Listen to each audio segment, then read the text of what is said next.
As the months passed, something started happening inside, very subtle but very real. There was this coolness, a steady presence in my heart.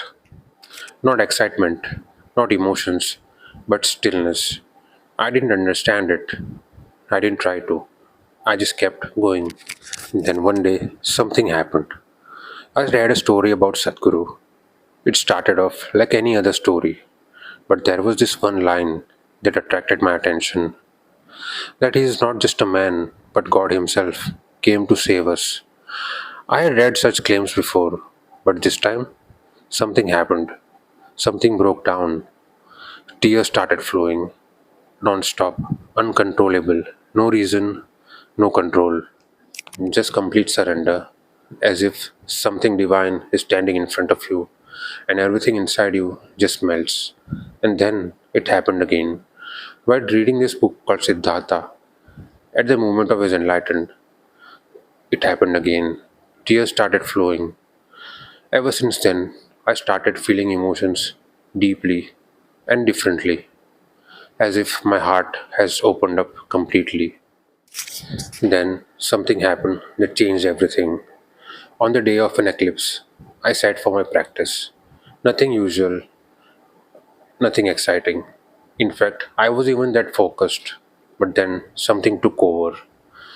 I was in complete bliss, so much bliss that each and every cell could feel it. There was no thoughts for 30 minutes.